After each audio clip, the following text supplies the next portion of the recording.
Welcome back in, everybody. Golf Talk Radio with Mike and Billy. We're going to go straight to the phones. It's our live shot of the day. Hello, are you there? Mr. Gibbs and family, how are you? Good. Tell us who you are, sir. Hello. Who's calling? This is Gary Saporito from Black Lake Golf Course. Gary, how are Beautiful. you? How are you this morning? It's a nice. I'm doing great, except it's foggy out here. Any lizard sightings since you've been there? Any? Just curious. Well, it's a long story, but No, it's too foggy. I can't tell right now. all right. So I appreciate you taking the time. I know you're out there playing in your league, I believe, but you're out there playing and you're going to hit a shot for us. Can you describe the shot you're about to hit? I don't know how much detail you want. The more, the better. We're on the radio. All right. See it go? I'm on Canyons 2. I've had the drive of my life. I'm about 20 yards past the oak tree, right down the middle of the fairway. That's killed. So, Wow. Oh, I know. It's great. It's great. So I'm getting ready to hit my 5-wood. Okay. Now We'll go. put your phone near it, but don't hit your phone. Mike's going to give you a disclaimer here. Go ahead, Mike. Golf Talk Radio is no way responsible for any damage to the actual shot tee or the phone used to record this live shot of the day. All parties hold will on. hold Here we go. Golf Talk Radio All right, he's not liable. We got to get that in. Good luck. Here we go. All right.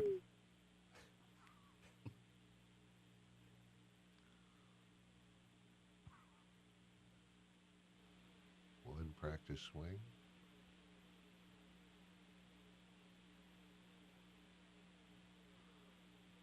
Two. Little nubbins. Little heel. Little nubbin. That's kind of like a lizard tail shot right there. Did you catch that? Well, the question is, did you catch that? I'll probably be about 130 out. All right. Well, you put 40 out. You were trying to protect your phone a little, weren't you? Well, That's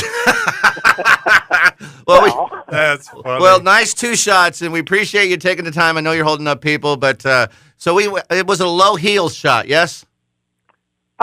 it didn't go really well. Heavy air. Heavy air. I'm going to blame it on the All fog. right, heavy air. Okay. Heavy air. I love it. Thanks for your time, bud. Have a great rest of your round. Thanks, Paul. I'll see you next weekend. See you later, bud. Bye-bye. Thanks, Gary. Gary's going to be on my team at the Spring Classic. Oh, good. Martinsville. I think that heavy air was actually due on It the was grass. really. He wanted to protect that phone. You hear it was like. Thunk. I think that was the quietest live shot of the Yeah. day we've ever had. I think the listeners are like, "What was He that?" had a silencer on it. Yeah, it does sound like a little silence. Literally, there was a silencer on that. I know what you guys are thinking. Funny. What are we thinking, Bill? Whatever happened to Natalie Golbus? You know what's funny? See, I was wondering about that, and because I do follow her on Twitter, she popped up out of the blue again. Stalker. No, does her lawyers know that? Have you had any warning sign, anything? it's just click a button that said you want to follow Natalie. Well, she was a friend of the show and been on the show before, She and then won right after she that, kind of didn't she? disappeared. Yes. And do you all know why? She did reappear recently in her bikini, though, on Twitter. I missed that. He is Yeah, it was- stalking. That, No. yeah, you got No, the she's- private side of Natalie she's Golbus. posting it. She's posted that. General post. Because she just recently appeared on playing golf and made her first cut in over 3.5 years. So what happened? Really? to Has her? it been that long? Yeah. Wow. So What happened to her? she says making a cut in an event used to be a given. Well, this is what the article says. Given for Natalie in the 2000s was considered one of the tour's rising stars, and she was a star not only for her golf, but she did the calendar and she was very popular with the young men and the ladies. I remember the calendar. She's just a popular, really good, great for junior golf. She's just a rock star. She posted 69.76 at Wilshire Country Club this week and made the first cut since early 15. So 3 years. So she's the problem has been, and I always wondered because she was always on the, same with Paula Creamer kind of. I haven't seen Paula out there much, and she, but anyways. Well, she got married. Yeah, that's what exactly. But kind of similar to with Tiger, she had a sequence of surgery, but recovery, then surgery, then recovery, and it turns out that Tiger's not the only one who struggles with back. She has a debilitating problem with her back with discs and discectomies, and they tried to fix them and they couldn't. And she tried it, and it re-ruptured. And so she's been struggling and getting hurt. And so she was going to quit. She still has to get cortisone shots, and she was thinking about retirement, but she came out. And, she hasn't played. I think it was like one of her first events to see if she'd try it. I mean, she did make the cut. Good. And she shot 69 she didn't play well on Saturday, but she did shoot 69, which was like the third lowest round yesterday. Made the cut. Down at Wilshire. She made the cut. So That is she's awesome. She's kind of back. It's kind of a feel-good story, no pun. I mean, and a feel-bad story because I guess she's in a lot of pain, and it's tough, man. You're out there hurting and trying to go. Oh, you through bet it. it is. But I always wondered. I was kidding when I said no. You guys are wondering, but I always have because she was so prominent, and then Yeah, she's everywhere. And then with Paula, you're right. She got married. And she's doing a whole new thing, but she was on. I haven't seen her lead board she was everywhere in a long time. I saw something on her not too long ago, but and I was thinking it's been quite a while. Yeah. So anyways, I hope she wish her well. Maybe we'll get her back on, but we don't want to be a pain in her back, So I was just wondering. What was your favorite picture in her calendar? Do you remember? We talked to her right after the calendar too. Remember? We did. She was driving in her car. Yeah, I don't. Yeah, she had a driver. Remember, she was. Yeah, she was. And it was she was in her limo. She was down in L.A. or something in a limo. It was one of the few times where we actually did the interview on something like a Wednesday afternoon at like 4:00. We taped the interview, which we very rarely do. Yeah, And it wasn't a Saturday, huh? No, I remember C.J. Silas being there. Oh yeah. And because she was getting ready to do her show, and then we did the taping, and it was just, it was odd for us because we're used to sitting down at the console and being on either side, and we were kind of both scrunched on one side, and I don't know, it was very nerve wracking. Yeah. It was kind of cool though because before she came on air, we were talking to her on, she was on the phone talking with us, and we can hear in the headphones, and she was real funny and personable and laughing, and it was very, very friendly. Yes. And we got her on the air. It wasn't that she wasn't friendly; she was polished and answered very specific questions, and it was. She went into being interviewed mode. It was versus being a person. She'd been trained. Yeah, yeah. And we had questions we were supposed to ask her. We did talk about the calendar and stuff a little bit, but she was so cute and friendly.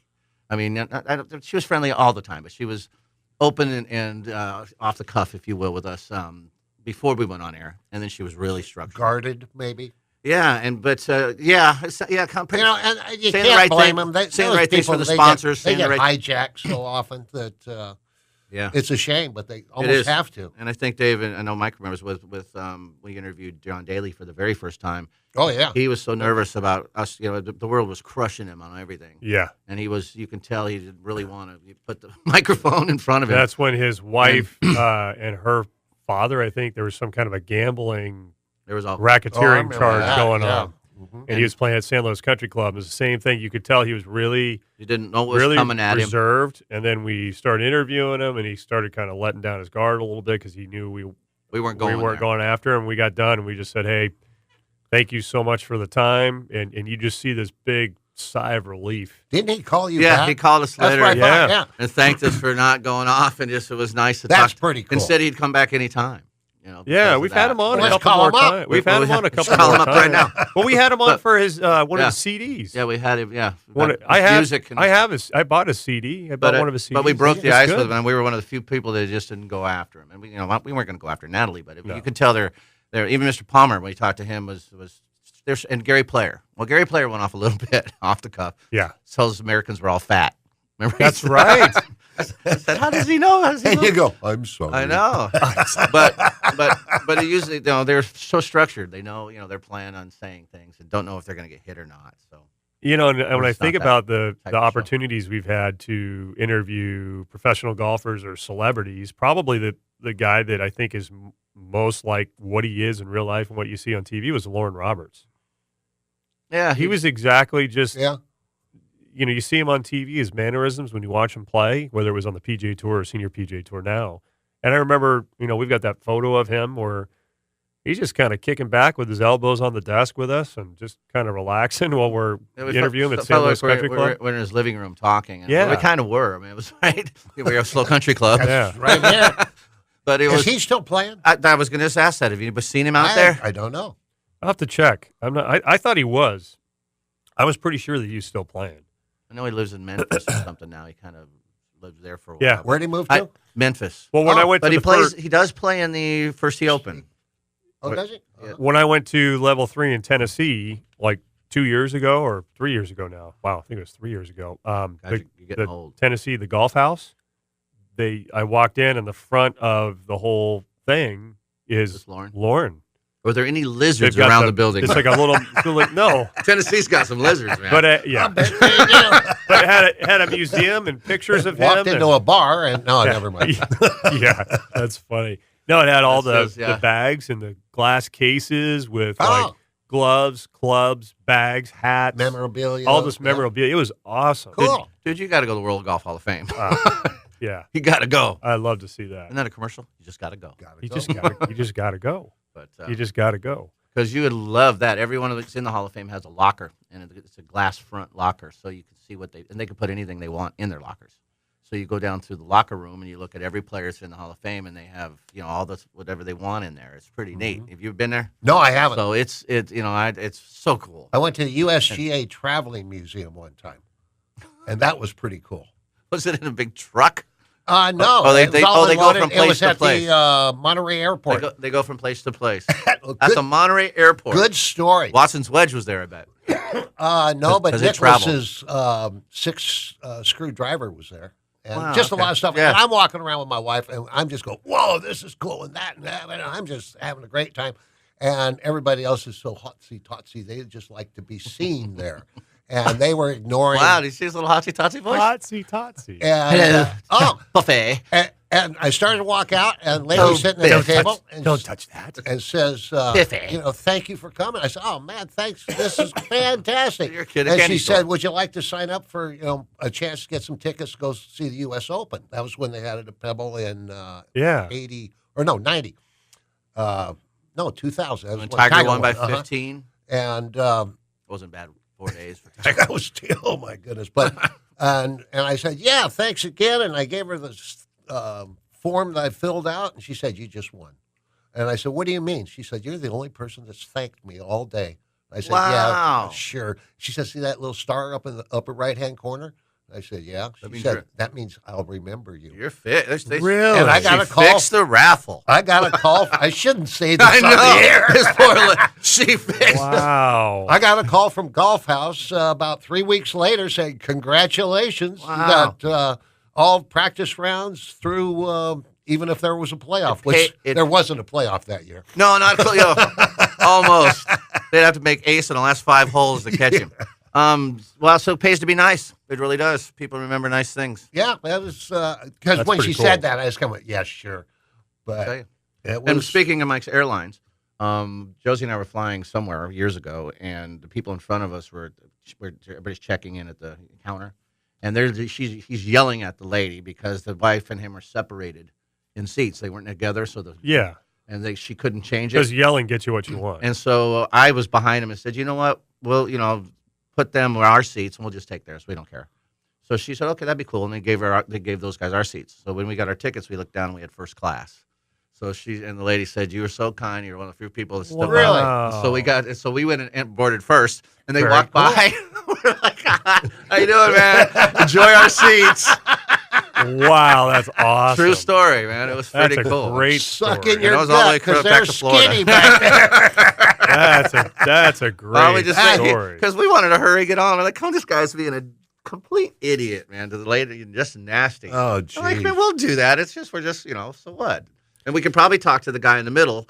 Yeah. So he probably would love to go to a window or an aisle, right? And who wants to sit in the middle? Oh, that's what we're So seeing that's on the what planet. we're Yeah. thinking. We'll just talk to the guy and he'll be happy. Right. They weren't thinking that way. They're like, no way, I'll just sit a separate from that, rah rah.